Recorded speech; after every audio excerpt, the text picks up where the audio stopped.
Right, hello and welcome back, and thank you, Linda, for that. Hopefully, we've got a bit of noise on the Facebook because apparently people could see us, but they couldn't hear us on the Facebook. I had the wrong microphone connected. Well, I had it. Seeing the wrong microphone was connected because it was connected to my microphone, which is approximately 20 miles away. So that's a long reach cable. Yeah, I was going to say it's obviously a good microphone, but it's not that good. So hopefully you can now hear me on or hear us, should I say, on Facebook, because we're back on Facebook, and obviously we're still on air on amberradio.com or amberradio.co.uk. Doesn't matter which one you go on, we're on them both. We're also in the chat room. So, what's your thoughts on Annalise Michel? Yeah, I remember the movie. I haven't seen it in a long time. Yeah, I can't remember when it came out, but yeah, it was quite a while ago, wasn't it? And Christine said it was a really 2005. Good film. Yeah, 2005. Christine said it was a good movie, and it was like I said. I'm not really a fan of the Hollywood interpretation of all things spiritual, but it wasn't a bad movie. Yeah. To the story itself, sounds quite sad. It does sound as if she did have issues, but yeah. Whether it was demonic possession or not after the... Well, I mean, she herself basically thought that, she felt suicidal, which was said is a sign, and she felt she just wanted to get away. She wanted, she felt in herself that, Amy says it's working out. Good stuff. Yeah. Hello, Amy. Hello, Amy. So she was saying that she wanted to die, for the other kids' sins, etc. So she, is it? She felt that she was possessed, which is she probably. One of the symptoms is that she believed to be possessed. She probably did think she was possessed, but I think after 2,680, because I've still got that. I've had to put my phone up for that one. Actual individual. I forgot my exorcism. Yeah, that was the word I was looking for. Yeah. Exorcism. Yeah. After 2,608 exorcisms, I've got to be honest with you. If there was something in it, obviously, either there's two problems. Yeah. They weren't doing it right, or she wasn't demonically possessed, which I'd go for the latter one. Yeah, I was going to say I would definitely go down that route with that amount of exorcism, because the thing you would realistically, would you not have given up? I think you would have, but the thing that gets me going, or the thing that upsets me the most about that is the fact that the parents stopped having medical attention for her. Yeah. And the fact that... Well, they were so convinced, didn't they? And I know, but... Amy says hi on the Hi, Amy. The I've got to be honest with you. You really, if you were actually consult the doctor, and I think no matter what, I've got to be honest with you. I think the doctors, if they knew, we're not there, but if the doctors actually knew what was actually physically going on, then you would think that they would have intervened and got into it and saved her. Exactly, and that's the problem. Was she let down by all the people around her? I think so. Because we had these two guys, and I think that Alt. He pretty much said straight away she's possessed. Faith. So he got it in his head. That don't get me wrong. Having a faith's a really good thing, right? No, and I'm never ever gonna, no matter what your faith is. Absolutely. I'm never gonna turn around and say, "Oh, you shouldn't have." You should always have faith. Yeah, definitely. But I've got to be honest with you. There for me, her parents have failed her. Yeah. The church has failed her. Definitely. Yeah.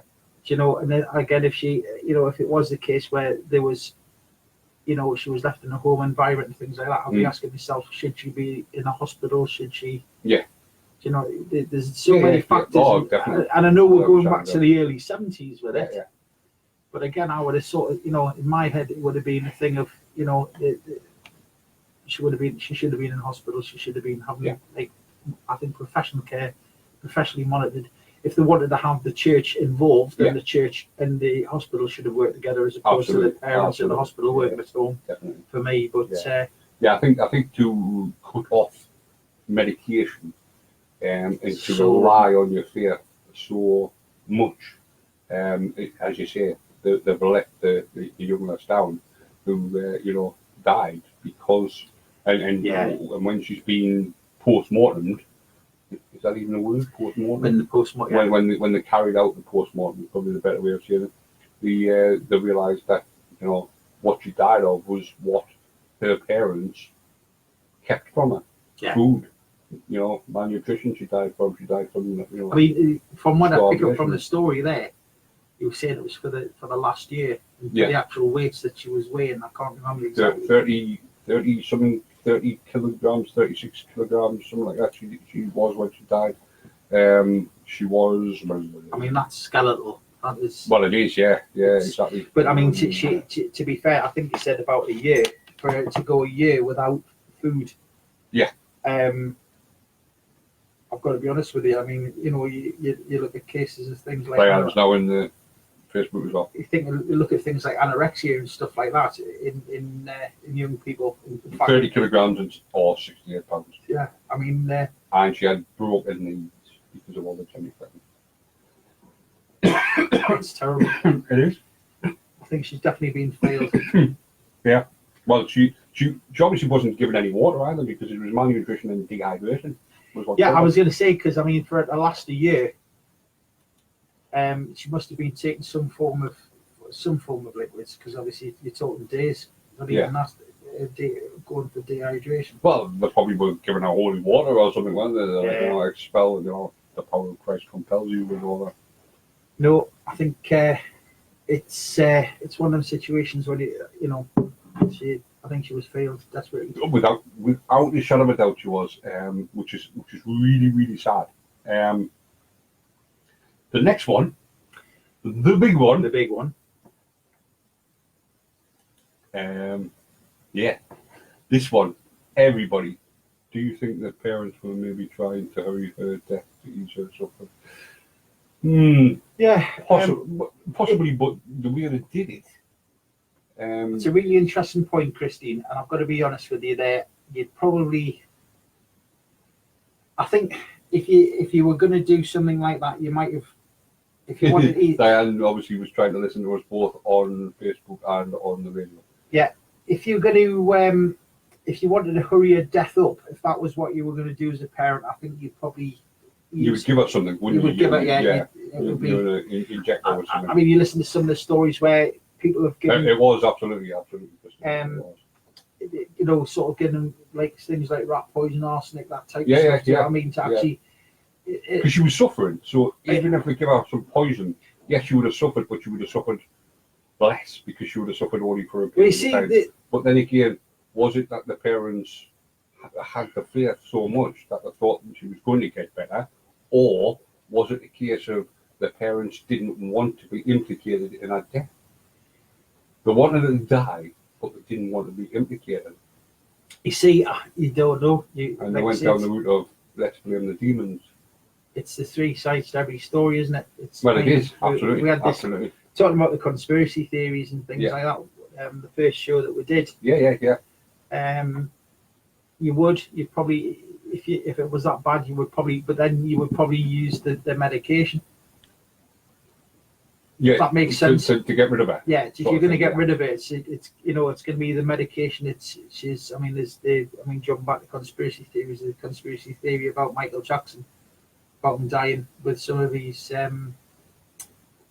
medication was found in his system. Well, the doctor was prosecuted for it. He was prosecuted for But there's that actually happened. But there's homicide. But there's a whole conspiracy theory on top of that as well. Which obviously, we're not going to go into it tonight. But no, we've always done the conspiracy theories. I mean, having said that, we'll probably do them forever. Yeah. Never. It is wrong though. It is genuinely wrong to allow. I mean, as a parent, you wouldn't want your kids to be suffering. Well, I mean, it's like the old adage, isn't it?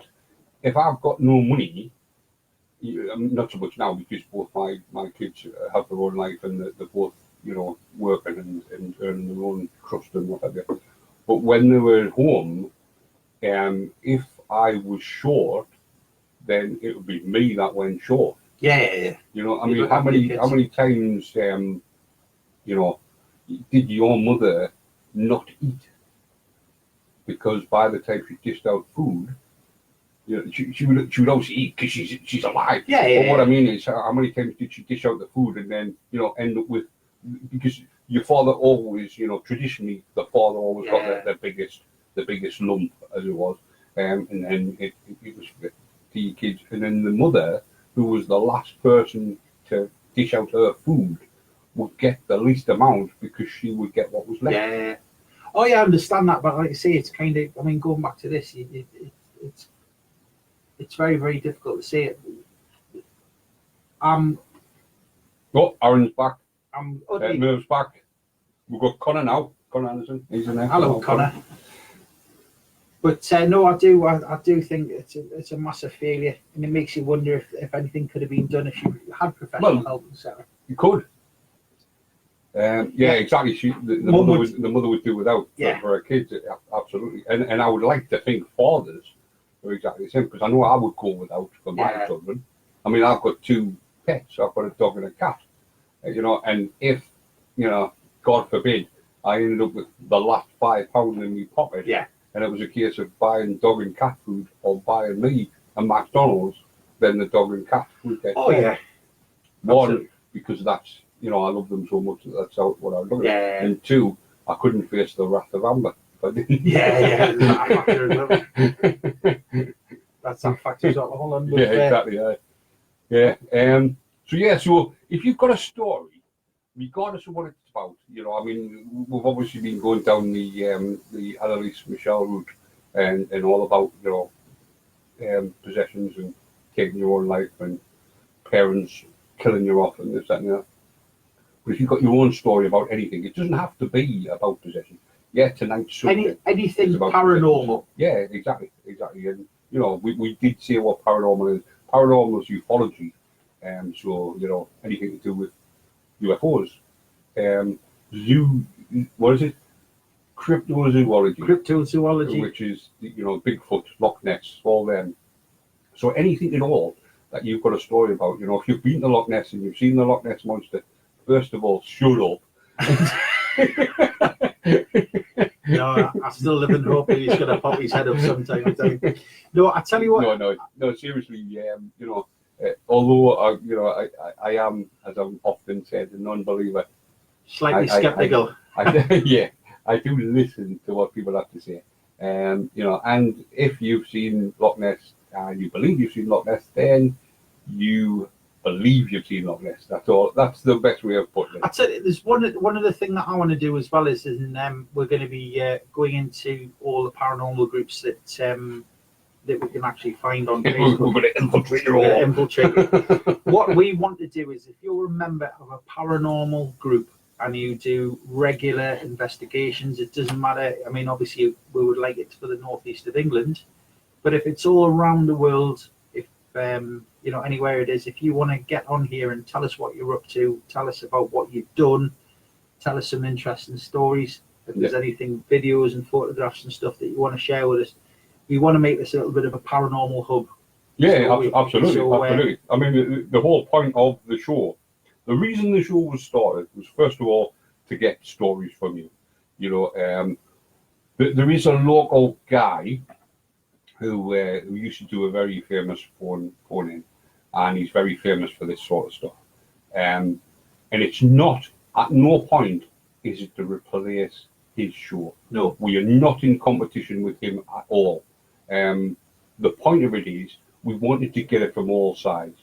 The guy who presents the show is a believer, absolutely through and through. You know, 110%. Yeah, exactly. You know, what you saw is paranormal. What we wanted was an all-round view of it, and that's why myself, who's a non-believer, and Dave, who is a believer, but he looks at the evidence, and slightly scientific approach. Yeah, exactly. You know, gets his test tubes out and whatever. And oh dear, I've got to behave myself in here. It's ridiculous. But you know, he looks at the evidence and whatever. But he may come down on the side of, yes, I believe that's paranormal. And whereas I'll always come down on the side of, no, I don't believe that's paranormal. Now, as I've said, there may be a time and a story that I hear that may make me go, hang on a minute. Yeah. That can't be explained. That's why I want you guys to get in contact because I want to convert them. That's all. Yeah, Dave wants to convert me. He wants to bring me. This- He wants to make me a believer. This You know, investigation, this when I see investigation, the light. this investigation we've got coming up is really, really interesting because I was actually I was across there at the weekend Right. and Talking to the spirits. you know, In a pub. funny enough, none of the spirits past me lives there. Right. That's a whole different Whoa. thing. So the spirits for them. The one's on the optic behind the bar, Paddy. Cleanse your mind, cleanse your mind. No, but we're talking, and what we're going to do with this one is we're actually, and I don't know whether to do this as a tester or a Right. taster rather, is the Yeah. better word. Yeah. We're going to interview a couple of members of the staff because there's been some absolutely fantastic stories. Yeah, and I promise not to laugh when they tell them. No, it was No, I would never laugh at anybody. it's one of the stories that actually made the hair stand on the back of my neck. Right. When they told us that, Right. and it was completely unrelated. There was a third Right, party right. involved. I don't want to ruin it. No, Yes, no, obviously. absolutely. But it was kind of one of the ones where you go, yeah, this is we're gonna have Yeah. a good experience as well there. And I know we've had a couple of people that have been in contact. We've got James, who I hope he's listening tonight. James often comes in the chat room when I'm doing my show. Yeah. But then disappears again. Well, he came in on Friday when Right. I was doing So that. he doesn't tend to stick around. I mean, Christine did invite him to listen tonight. Yeah. Listen last week. And he was also in the chat room last night. But he was just in popped last and Friday. and then popped back out again. He was in last Friday when I was on doing Dance Decades, and he sent us a message that I wanted to get in contact because he used to do paranormal investigation. Right. And this is what we want. But we don't want like 100 paranormal No. investigators. No, we want no. normal people. Yeah, we want normal. Because you paranormal investigators are not Because normal. yes. No, but what we want is we want to try and we want to try and get a little bit of a team together for this. Well, I mean, when we get out and about and we do, maybe use the keep or Sunderland Castle or something. What I want teams.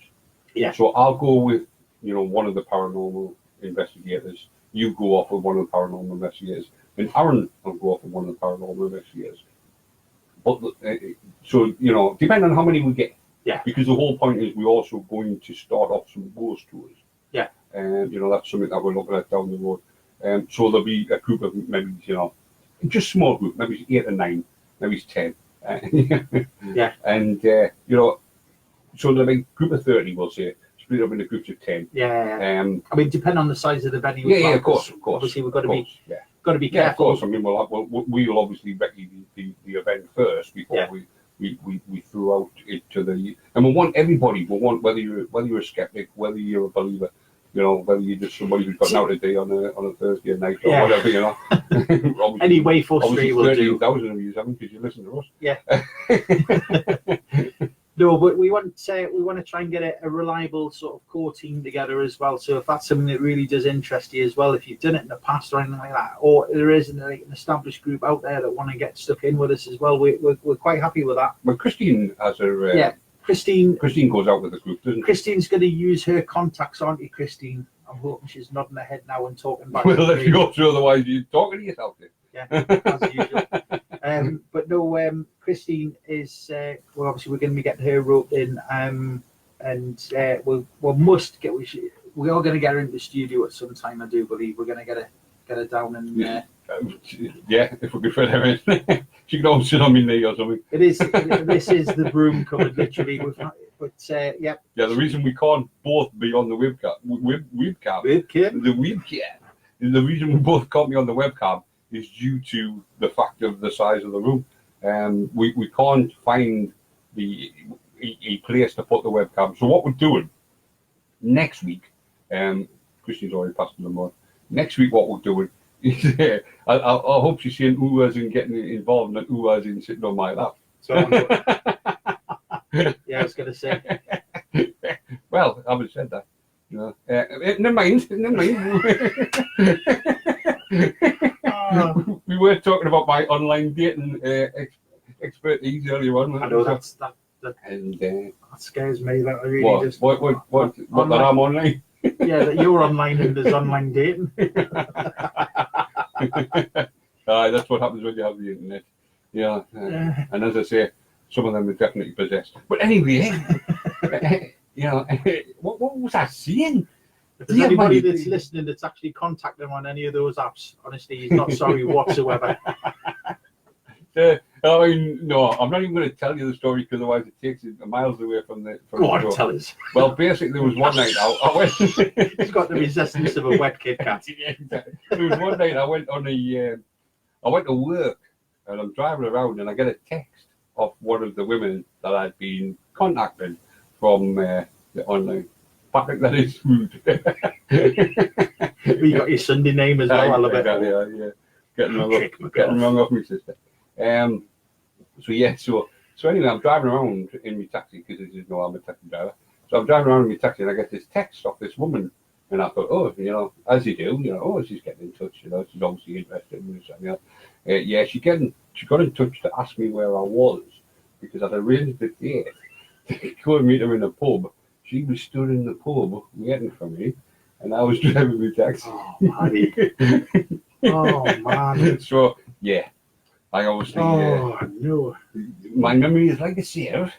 And that's why I have a schedule on the radio station. I keep telling people to check the schedule. It's me who's got to actually check the schedule. Where am I supposed to be? Am I supposed to be in the studio at Shields, or am I supposed to be in the studio at Stanley? Yes, Christine, it was definitely the Sunday night. Yeah, it was, exactly. So anyway, enough of my online dating, which is pretty paranormal itself. Dear one, stop it. Stop it! Anyway, right, let's get back to what we were here for. So, what were we talking about? If you know of a group, I thought you were asking paranormal group, anybody that's single. Dave, shut up. Paranormal, Dave, we're supposed to be doing a serious show here about spooks. So it's however, here's my face. This is what I look like. This is the real me. But anyway, so yeah, if you know of a group that's paranormal, you know of a group that's paranormal, that's if you know a group of paranormal investigators exactly. and want to get in contact with us, please do give us a ring. Yeah. Drop us an email via the website or whatever. Because we do, like I say, we do genuinely want people on board for that. Yeah, definitely. If you've got all the gadgets, toys, and things like that, the infrared cameras and things like that. There's a camera on me. He's up on a complete tangent now. So if you do use the infrared cameras, flare, all that type of stuff, if you have got that and you want to bring that along, that's absolutely fine. Obviously, the equipment we've got is more going to be focused on broadcasting and stuff. So yeah. So as I say, we'll split them into groups, and I'm supposed to ghost hunt with you two. Yeah. Well, Christine, you know what I was saying before about there being like the three groups. I was hoping that you were the one that was going to be coming with me. Yeah, I was going to say, because seriously, but the good news is, Christine, we won't be working together on that one. We'll be talking through microphones and things like that. It will not.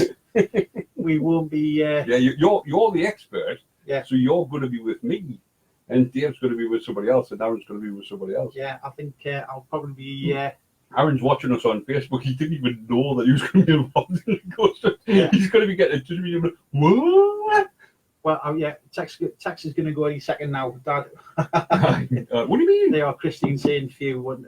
Thank God we're not going to be working together. That's right. So anyway, yes. So we'll be splitting the groups. We'll be doing these ghost hunts and what have you. We'll obviously announce these more closer to the time, etc. Yeah. We've got it. I mean, the thing is we're not going to announce where we are for a number of reasons. First and foremost is the fact that we won't be. They won't be impressed if obviously a few of you turn up, like loads of us turn up at the event, etc. So magical mystery tour. Yeah. So what we'll actually do is we've got to go down and speak to the guys down there first off. So, but it's like I said, I'm really going to be looking forward to this. So Mark, even as a non-believer, I'm still looking forward to it because I want to get out there, and I want to get the. Witten's Gilbert. Is it Witten? Or Witten's Gilbert? Yeah. Witten's Gilbert. Right, Witten's Gibbet. Gibbet, that's the word. Gibbet. I'm thinking of Witten Gilbert. I was going to say Completely there's different a few places in Northumberland that we're gonna be looking at. I mean, we're going to look all over the northeast as well. So again, this is why we need the paranormal groups to get in contact with us to tell us what events and stuff like that. We don't want to know what you've seen. You know, if you've got evidence of stuff, that's absolutely fantastic. If you want to talk to us about it, that's wonderful. But again, for us going up, we need to know. We've got a rough idea of where we're going to be going. Yeah. We're going to be following the stories that you're hearing from Linda's Grizzly Tales. Would say you maybe need to investigate team only first. Yeah, we're going to. Yeah. Yes. Yeah. So we're gonna have we'll do like we'll hold the team together. So we've got a good team to go out there and actually do it, and we'll make sure that you know it's more a little bit of the entertainment and a little bit of the little bit of entertainment, of course, and the fact that you know we want to be a hub for all things paranormal in the northeast. Yes. I think it's probably the best way to do it. That's as far as it's going to go. Yeah, definitely. Paddy's just wrecking this. I wreck the joint. Close up of my head. But yeah, I mean, so yeah, if you have a place we could visit, and I don't mean somebody's back garden, I mean an actual building we could go and have a look around, and we promise not to rummage in your bins and stuff like that. You know, we'll happily do that. If you are interested, then please get in touch. If there's somewhere that you want us to actually investigate, somewhere that you've heard of. Yeah, exactly. Yeah, Tim Cozy View. Yeah, so we need to, we want to try and sort of, like I say, we want to kind of, get the word out there what we're doing, and get teams together. Yeah, absolutely. Get the places under. Yeah. Then what we want to do then is we're also Orange left Facebook. Yeah, we're going to. Yeah, no, he's probably running for the hills as we speak. But no, we want to get a good team together that we're going to be able to, do some serious investigations. Yes. I know we're having a laugh and a giggle in the studio, but we do generally want to do some serious investigations. Yeah, definitely. Right. So, Roland Door. Here we go. That's a Roland Door, not Roland Door. Oh, I was getting excited. I thought we were having pizza there. Exactly, yeah. So, in the late 1940s in the United States, priests of the Roman Catholic Church performed a series of exorcisms on an anonymous boy, documented under the pseudonym Roland Door or Robbie Mannheim. He's also been known as Douglas Dean. Apparently, he doesn't mention that here, but yeah, he's also been known as Douglas Dean. In mid-1949, several newspaper articles printed anonymous reports of an alleged possession and exorcism. The source of these reports is thought to be the family's former pastor, Luther Miles Schultz. According to one account, a total of 48 people witnessed this exorcism, 9 of them were Jesuits. According to author Thomas B. Allen, Jesuit priest Father Walter H. Halloran was one of the last surviving eyewitnesses of the event and participated in the exorcism. Allen wrote that a diary kept by the attendant priest, Father Raymond J. Bishop, detailed the exorcism performed on the pseudonymly identified Roland Door, aka Robbie. I don't know how to get Robbie from Roland Door. Speaking in 2013, Allen emphasized that a definite proof that the boy known only as Robbie was possessed by a malevolent spirit is unattainable. Maybe he instead suffered from mental illness or sexual abuse. So basically, he's saying in 2013. So we're going from. Siri's getting involved. So we're going from. I can't do that. Yeah, we know. In case you're wondering, I've just said something and Siri's picked up words that I said. Then she said she couldn't It's all do it. getting spooky now. So even Siri's getting involved in the possession. So basically, in 2013, bearing in mind this happened in 1949, again going back to the 200 years. I mean, it's not 200 years, but they're basically saying that this guy, there's no proof that this guy was possessed. Yeah, it's all mental illness, and he fabricated the entire experience. According to Allen, Halloran also expressed his skepticism. So this is from the guy's diary, from the father's diary. Right. Halloran also expressed his skepticism about potential paranormal events before his death. When asked in an interview to make a statement on whether the boy had been possessed, Halloran responded saying, "No, I can't go on record, and I never made an absolute statement about the things because I didn't feel I was qualified. Right. So, what they're saying is, he doesn't believe he was possessed, but he's also covering his own back by saying, yeah, but then again, I'm only a priest, I know nothing. Yeah. Well, the thing is, at the end of the day, being a priest, you're not going to know much about medical issues unless you become a doctor first, if that makes sense. Yeah, but the thing is, I think as a priest, people talk to you, don't they? Yeah. If they do have a problem, then people talk to you. I mean, I don't know if it still happens because, as I've said, I don't really have a lot to do with church to the point, and I'm disgusted when I'm going to say this, disgusted to myself, that is, that I don't even know who my parish priest is. Yeah. I wouldn't know his name. I know his father because he's a priest. Yeah. But I don't know his name. Whereas, growing up, I knew it was Father O'Brien, and then we had Father Breen, and and the likes. But now I wouldn't be able to tell you who the parish priest was. Right. And as I say, I find that disgusting in myself that I don't know who my parish priest is. But it used to be a case of the priest would come to your house. Yeah. Hence the saying more tea liquor, because Yeah. of the fact that if somebody did something, like break wind or, swear or something like that, then it was to distract the vicar from whatever event had happened. Oh, would you like more tea liquor? So it's become a standing joke now that when people break wind, someone will turn around, well, more tea liquor, and stuff like that. Because, and then you would wear your Sunday best to go to church. Yes. Or if the priest was coming, pack it in, the priest's coming, put your best shirt on. Well, do you know, it makes me laugh when you watch, I love the series Father Ted. Yeah. And there's the couple. There's a couple in the shop who used to always be fighting until he walked in, People would automatically think the priest would have all the answers to do with God, devil, demons, and the like. Exactly. Yeah, and I think the thing is, at the end of the day, I think you're right, Christine, but I think over a period of time, it's like anything else. When you do something for a period of time, and No, Father Ted, yeah. My favourite scene from Father Ted's when they're in the lingerie section. Oh yes. They do that. That's a completely different thing. Yeah. But I just like Father Jack, but that's because he's so inappropriate. But never mind. No, but drink. That's what I'm like in this corner. Yeah. But getting back to Darren High's back. Yeah. Oh, Darren. But getting back to the priests, etc. Over a period of time, they are going to learn. I mean, obviously, they go to seminary, they study how to become a priest. Yeah. My grandmother used to work in Oscott College in Birmingham. Right. Which Well, I actually had a place when I was 11-year-old to go to Ushermore. Yes. To train to be a priest. Yeah, we've had this conversation. Yeah, we have. Yeah. Because that was my very first career path that I chose, was to become a priest. Yeah. I've had many career paths since, but that was my first. Yeah. But when they go off and they actually start learning how to conduct themselves as a priest. Yeah. I don't want to say rituals is the wrong word, but actually how to follow the the ceremonies and things like that. And there is a lot of learning involved. The way of the priest. But there is some guys who go in there and they are doctors. They do have degrees. And again, I know there's a. Well, you do, don't you? I think when you become a priest, you are a doctorate in theology. Theology. Yeah, exactly. Theology.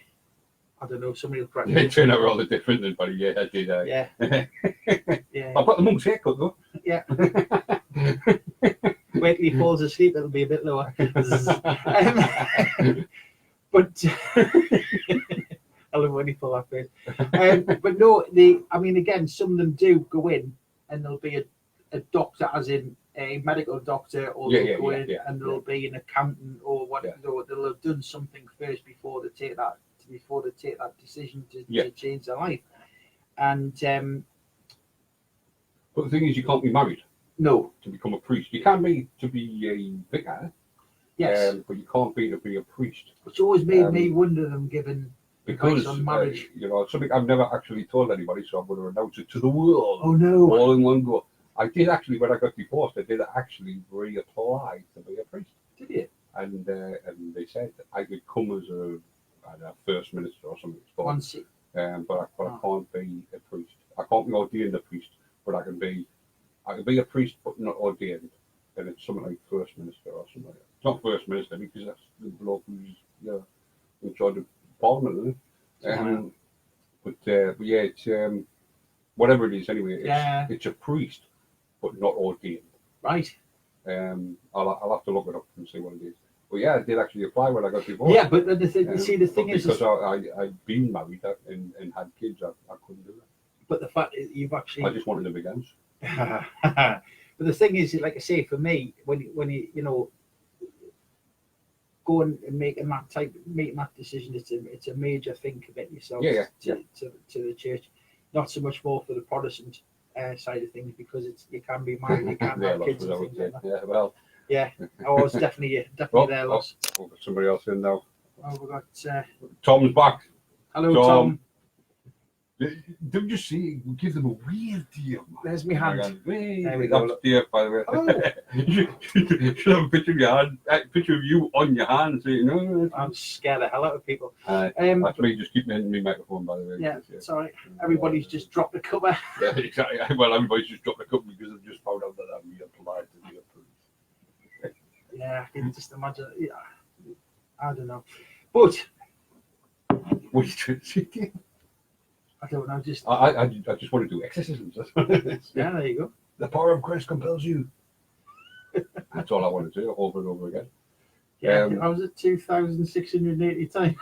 Oh, you give up after a while. I feel possessed after 2,000 odd times. You see, the power of Christ compels you. Get off. Right. So anyway, getting back to Roland Doe. Roland was born in Germany. Sorry, he was born to a German Lutheran family. He wasn't born in Germany. German Lutheran. He was born during the 1940s, and they lived in Cottage City in Maryland. Right. According to Alan, Roland was an only child and dependent upon adults in his household for playmates, primarily his Aunt Harriet. His aunt, who was a spiritualist, introduced Roland to the Ouija board when he expressed interest in. Now, I've mentioned the Ouija board before, and it is the only thing that scares me. And the reason it scares me is because of an incident I was told by my mother. Yeah. She, and I did say on another show that I would eventually tell you this story. Yes. And basically what happened was she took part in a Ouija board one night. Right. Now, a guy who was sitting, and bear in mind, my mother was a bigger skeptic than I am. Yeah. You know, she wouldn't believe nothing unless she saw it. I mean, if you told her it was dark outside, she would go outside and have a look. Have a look, yeah. You know, she was that skeptical. But she told me a story of where there was a group of them sitting on the table, and they were doing the Ouija board. Anybody there? This and that. Yeah. And apparently, one of the guys who was a bit of a joker, made some sort of remark. I don't know what the remark was. Yeah. It's probably some swearing and whatever. And then, made fun of the Ouija board. You know. Then I don't know what happened. I don't know if the glass or whatever, because it wasn't an actual Ouija board. It was one of these dummy ones. Yeah. I don't know if the glass fell over or whatever. That might have been the joke. He was like, well, somebody pushing it around or whatever. But anyway, he then ran outside and violently threw up to the point where he was actually retching his stomach.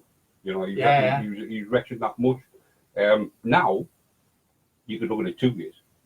You could look at it and say, which is the way I would look at it, yes, as a non-believer, it's coincidental. It's still quite scary. Yeah. And this is what I'm saying. It's the thing that scares me because of the fact that it's the only time that I've ever heard of an incident that has been so close to, because he literally sat there like we have tonight. We've had a bit of a laugh in this. Yeah. But he was doing it during the actual Ouija board, and he took the mick out of the spirit that was supposed to have been summoned by the Ouija board, and then he ended up being violently ill. And I'm not 100% sure because it might be a different time. But this guy was found face down in his own vomit. Right. And he had to be resuscitated. Right. As I say, I'm not 100%, but I remember my mother telling me that story. I'm a believer. I'm a spiritualist. I would class myself as a spiritualist. Yeah. I wouldn't mess with Ouija boards. I remember a number of years ago, I actually had an angel board, which is a blessed. Oh, no, yeah. An angel board's like a Ouija board, but it's a blessed board. It's a good one. It's supposed to be a good one, and I never used it. I couldn't use it. When I was a young lad at school, we went away with the school to an outward bounds course. Yeah. And the lads thought it'd be funny. Some of the older kids had thought it'd be funny to do a Ouija board. Right. We were all sitting in the room. There was a couple of candles on. There was a glass round the board, and it was a kind of a homemade sort of A/B, then down, yes, no, etc. Yeah. And the glass left the table. Yeah. I wasn't participating in this, Yeah. but I was sort of out the corner of my eye. I saw something fly across the room. The glass smashed. Yeah. Everybody screamed and ran out of the room. Yeah. And nobody got any sleep that night. Yeah. Which then sort of went on the next morning. Obviously, the teachers were like, "Well, why is everybody kind of like half asleep?" We all got on the bus to go to this hill walking thing, and everybody fell asleep on the bus. Right. And I've always been told you don't mess with stuff like that at all. Like I say, I mean, my mother told me that story. Whether she was my mother and she was telling me a story. Yeah, I get that. But I can see from both sides. Yeah, exactly. But this is what I'm saying. But and this is what I'm saying about a lot of things. A lot of things can be seen by both sides. Yeah. You would obviously come down on the don't mess with Ouija boards. I wouldn't. But this, that, and the other. I would come down on the side of it's a story. Yeah. It's I still find it spooky. Yeah. Because it was my mother who told me it. And I'd probably steer clear of Ouija boards because my mother said that. But then you could say, but isn't that what my mother was aiming at? Well, she achieved by telling me, what's the word? Making an elaborate story. Has she not done what she wanted to do? I can understand that, and I know. I mean, if I look back and stuff, parents have sort of told stories and stuff. Because she says she's used one and never had any problems, and it's just another form of communication. Yeah, it is. A lot of people do look at it like that, Christine. That it is just a form of communication and stuff like that. But the thing is what, from my personal belief on it. It's like I wouldn't walk into the center of I wouldn't walk into the metro centre and shout at the top of my voice, "Does anybody want to talk to us?" No, absolutely not. Absolutely. Does that kind of put it in? No, absolutely. No, you're absolutely right. You wouldn't. To have a targeted experience. Of course, if somebody was shouting, is there anybody there? You wouldn't go, "Yeah, I'm over here." Well, you see, the point is, at the end of the day, is you're likely, and I know this sounds daft, but you're like sort of if I went in and shouted, "Is anybody going to talk to us?" The one person that probably talk to us is probably the person that I potentially wouldn't want to talk to, if that makes sense. So, for me, opening up, going to a venue, pulling out a Ouija board, and then openly inviting somebody to come through is not the way forward for me. You're absolutely right. I mean, because the thing is, as you say, you could catch anybody, couldn't you? Joking aside, I'm saying this as if it's real. Who's that?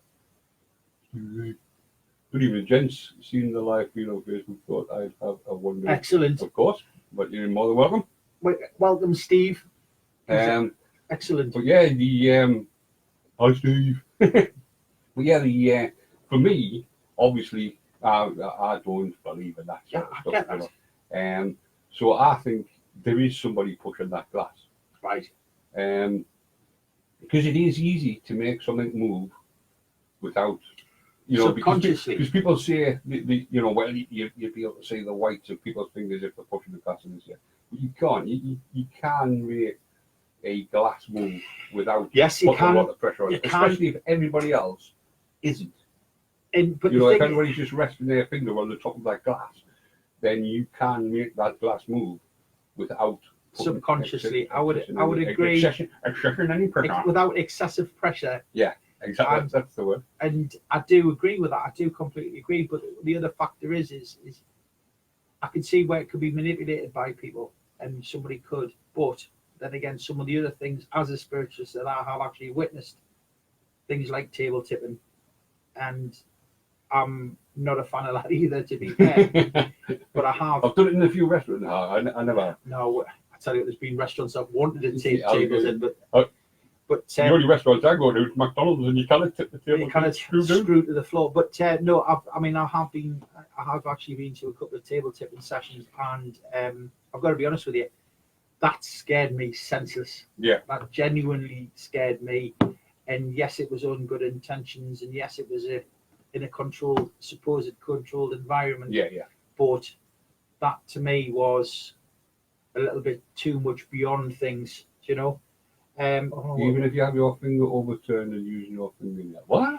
Yeah, I've never actually seen that. Right. Well, there is a technique where obviously your fingernails got less friction of it. Yeah, so yeah, if you had your finger over on a glass, Right. I don't know if you're sitting at home now and you've got a coffee cup in your hand. Right. If you just rub your fingernail against the side of the coffee cup Right. or the glass or whatsoever, Right. there's little or less friction than Right. there would be if your finger's on it. Right.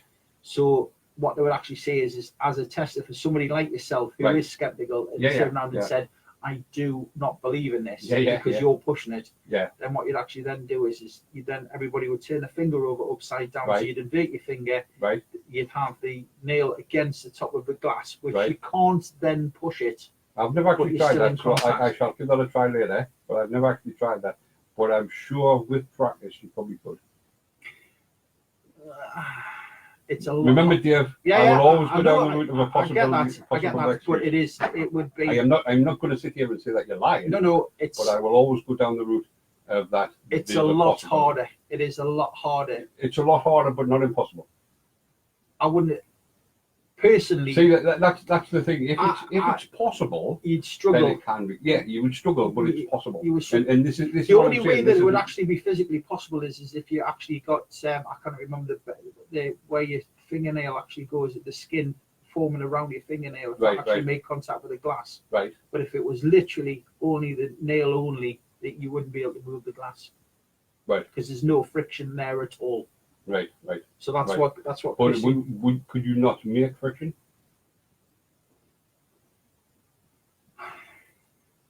I don't want to put you on the spot. No, Dave, no, and I'm just saying. What I'm doing is I'm obviously looking at it from a skeptical point of view, and I'm obviously looking at it as like an alternative to what would happen. Yeah, the amount of you really would genuinely struggle to get Right. that amount of But pressure. if you're doing it for a living, shall we say, then surely you can practice that. Well, you get that. There's that factor. I get you. I get where you're going with that. But Yeah. the thing is, at the end of the day, though, if that is the way that you're going to conduct yourself in a dishonest fashion, then Yeah, but that's exactly what we're talking about. We're talking about dishonest people using the boards. like the charlatan angle on Yeah. that would be. Yeah. Do you know what I mean? That would be me. Why would you discredit yourself if you wanted to be taken seriously? Isn't it? But they're not discrediting them because you know the statement was somebody pushing that with a finger. But what about if we turned over and used a fingernail? Well, but I know, but that's the thing is where somebody turns around and says, "Oh, well, you can push that with your finger." Yeah. That would be the next step. Yeah. If you went with the way that it was So obviously you would hope that nobody asked you that. But if somebody did, and you were a charlatan, then you would have practiced being able to do that with the finger. But it's the way you wouldn't be able to manipulate. You wouldn't physically be able to manipulate it in certain ways. Right. Does that make sense? If you're pushing it away from you, I understand what you're saying. Yeah. I think you could, and I will have a look into that. Mm-hmm. And I could be wrong, and I'll quite openly admit if I'm wrong. It's just the lack of friction on the fingernails Right. against the glass. Well, You know. like I say, I'll look into that. I shall experiment. Yes. See, I'll even video myself doing it and put it on. I've just realised that where I actually was making my hand move, people wouldn't actually be able to see. So all they do is hiding his hand behind the computer. They'll just you know what he's saying. Right. So anyway, so obviously introduce Roland to the Ouija board. So I've been part of and witnessed many things. Right, Steve has said, I've been part of and witnessed many things, spiritual ghost hunts and lights. Now I reckon that you should go yourselves. A genuine person would not use a Ouija board. Ouija boards are classed as low level method of communication and not recommend Thank it. you, Steve. Yeah, Right? I agree completely with what he's just said. Right? It wouldn't be if we were gonna if we do an investigation. Yeah. Obviously, when we go and do the investigations. Yeah. And the investigations that I've done in the past, I would definitely not be using a Ouija board. I might use a trigger object, Right? where it's got a line traced around it. Have a camera on it to make Right. sure that nobody actually goes up and moves it. And then Yeah, if it gets moved, then we've got Yeah. potentially some evidence if there's been no vibration, etc., etc., etc. Yeah. But a Ouija board would be definitely something that I would not entertain whatsoever on an investigation. But you're saying you would, I mean, Steve's saying you wouldn't entertain it because it's a low-level method of communication. Yeah. But you're saying you wouldn't touch it because of the fear factor. It's not so much the fear factor. It's just the fact it's just I don't think it's an appropriate form of communication. Right. So I would much prefer to do something. I mean, for the likes of yourself. Yeah. Right. Text me. For the likes of yourself, I would much prefer to have something like a trigger object there on, and put it down, sort of trace an outline of it on a piece of paper. Right. Make sure that physically can't move. Put a camera on it. Right. And then say to the spirit, "There's a trigger object over there. Can you please move that trigger object for us?" Yeah. You're sitting there in front of it. You know there's been no vibration. You know the table hasn't moved and nobody's kicked it or anything like that. So then if it does actually physically move, it's kind of like, right, okay, because I've seen that happen as well on a number of times, and I think that's a much better form of evidence to actually show somebody, as opposed to going, yeah, let's get on a Ouija board, because you have always going to have that factor at the back of your head of you going, right, somebody's moving that. Yeah, but that isn't that the way that you should be investigating something? You should be investigating in the fact that you would always have that thought. There's got to be something in the back of your head. I've just left the chat room. There's got to be something in the back of it, in the back of your mind, right? Doing investigation. I was a trigger object on Saturday night. Christine was. How does that work? When a person Christine, because I know you did do an investigation. You're going to have to phone in, Christine. She's like, no, I don't want to phone in. Hear the screams. I don't want to phone in. Anyway. Christine, you're going to have to phone into that one. I don't understand how a person can be a trigger object. What you can do is you can get them to lie down on the ground. Right. Obviously, you can put a blanket down or a sheet down and stuff like that. And what you can actually do is you can be in another room and you can ask the spirits to go and touch that person. Right. So, you can have them go in and say, right, can you please touch him on the head? And then that person would then report back, say, she's going to ring in. Oh, excellent. So we're going to hear Christine's story of how a person can be. The problem we're going to have here is the people on Facebook aren't going to hear Christine. No. Guys, if you're on Facebook, you're going to have to come and join us in the... the only way of doing it is if I go... That's not going to work, is it? Well, of course it's not. Not at all. Because it will go through the system. But no, she's... it's quite important that like I say, it is going back to the Ouija board. It's that kind of thing. Is you open yourself up, and I just disagree with it. I've had a negative experience with one. I fully get exactly what you're saying. That it's the negativity of what you call it, the Ouija board and whatever. It's just. Steve said it's a low method of communication. Yeah. People like lights to a moth. Some people are a brighter light than others to attract spirit them. Hence trigger objects, same principle for medium. Right? I fully understand the explanation. Steve, you're absolutely spot on. And I think the thing is, at the end of the day, is But is that not going back to what we were saying about like hypnotism and mesmerizing and stuff like that? Susceptible people. Well, you see, the argument is that people. It's an argument, Dave. It's a discussion. No, there is. Let's fight. No, there is a conversation that's been had where people like spiritualists will believe the phone's ringing there now. No, apparently it's ringing on it. Right then. Okay, hold on a second. Hello. Hopefully this is Christine. Hello. Hello, Christine. Right, so tell us all about how you can be a trigger object Yes. and, Tell us what happened. tell us all about. Was it Saturday night you went?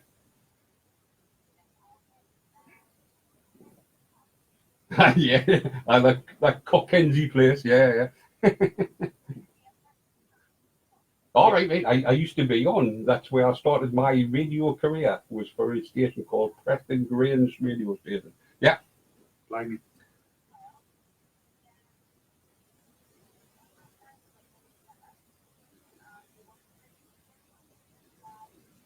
Right. Yeah, yeah, yeah. Right. Yeah.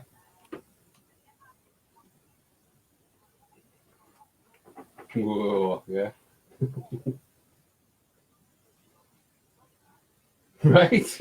You've talked to me about this before, Christine, and I must confess I found this one. I found it a little bit scary being in the body bag, but never mind. Go on. Yeah. I mean, that's an unusual. Right. All right. Right.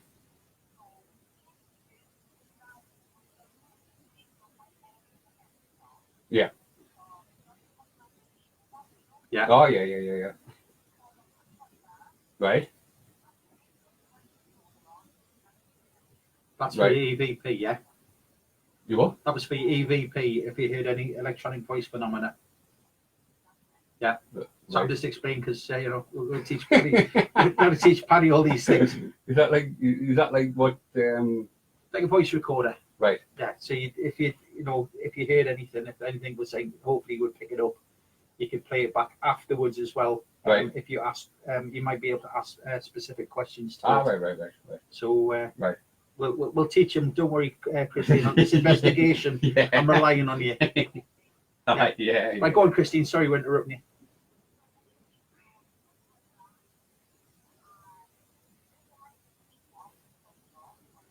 Yeah. Yeah. Yeah. Right. Right. The question I would ask as a skeptic: how do you know? How do you know he left? Right. So you couldn't physically see him leave the room, so he could have still been in the room with you. Right. All right. Right. Right. Right. Right. Okay. Fair enough. Yeah. Yeah.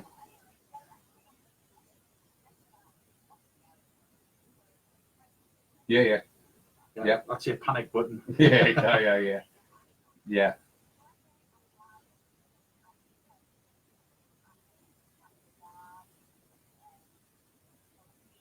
Right. So you were left alone to ask them this stuff. It wasn't somebody in a different room saying, right now, punch the bag.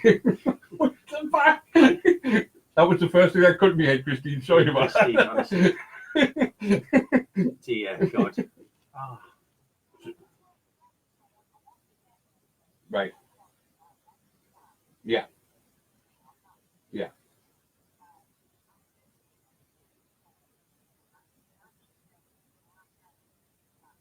Right. Yes, I've heard that. I've heard Yeah. that being said. Yeah.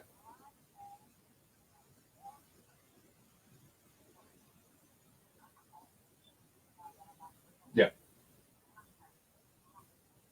Right. Right. Were you in the body bag when this happened, or were you out? Right. Right. was it? So this was in the body bag with you. So your head was actually in the body bag. Was it zipped up? Yeah. Right. That's right. Yeah. Yeah. Yeah. Yeah. Yeah.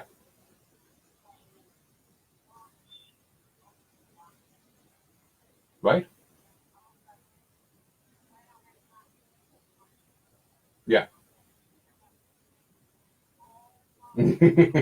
Right. So you actually were. Yeah. Yes, you do. So Christine, when you found that when it was actually there, when you actually felt that presence over, was there any atmospheric conditions change around you, like temperatures or anything like that at all? You're in the body bag. Was there any? No.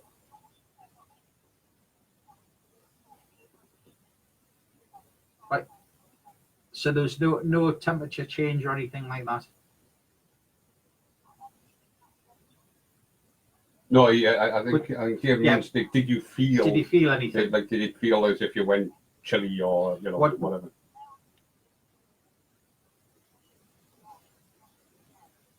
Right. Right. Right. Uh-huh.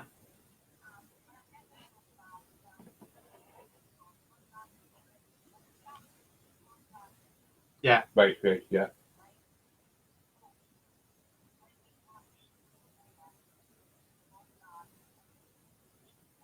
Right. Right. So as if there was an external force outside the bag. Right.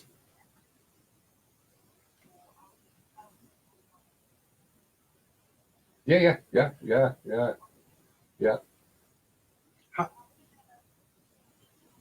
Right. Wow. I was just yeah. You need a medal for Are you still stopping smoking? that. You still off the I cigarettes? was gonna say I wouldn't have been over the last 15 minutes without it. No, that was still an effort there, mine, Christine. Definitely. I mean, right. See, because what can happen is sometimes you can actually have somebody. I don't know if you want to stay on the line because obviously you rang us. Do you want to stay on, Christine? Or whether you want to move off.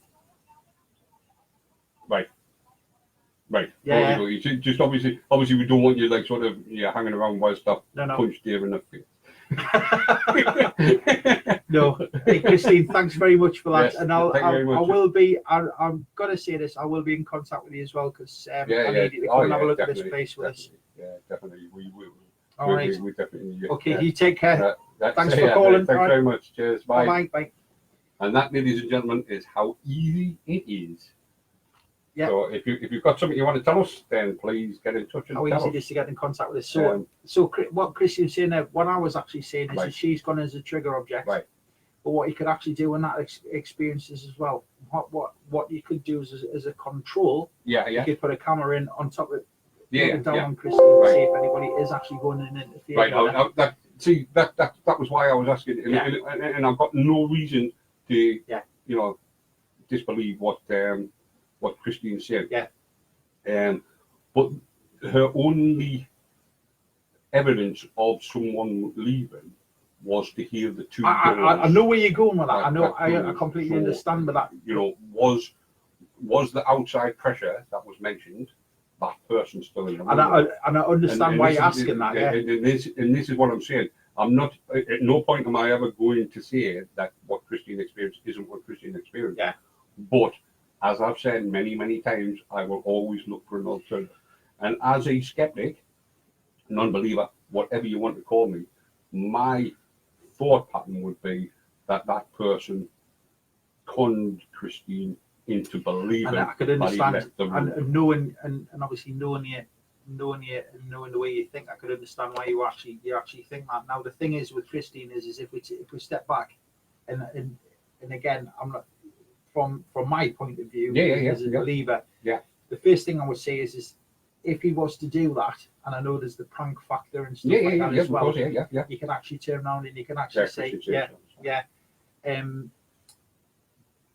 it would be in the best interest of the investigation for you not to do that. Do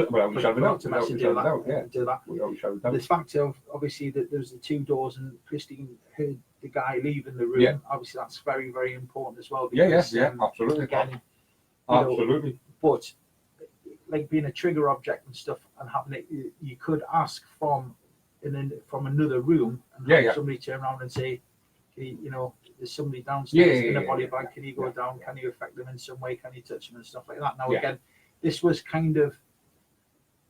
it was sort of brought in, and it was one of the things that they did with the sort of like the things like the certain ones on the television. I'm not going to go into names of the ones. Bilston Castle. Yeah, is a very negative place. I've heard. Yes, when you talk about black. I've heard about that. I've heard there's a church just outside of Long Horsley, which is probably one of the ones that I've been in, and it's around the back of the church at Long Horsley. There is at certain times where if you go there sort of during the night, I've been in, and it's gone dark. It's just gone blacker than black. Is Right. the best way to describe it. Yeah. The other one, Edlingham Castle, was another one that we did. Yeah, where that was pretty. That was the one I told you about when the Yeah, noises stopped and everything. Yeah. And it does.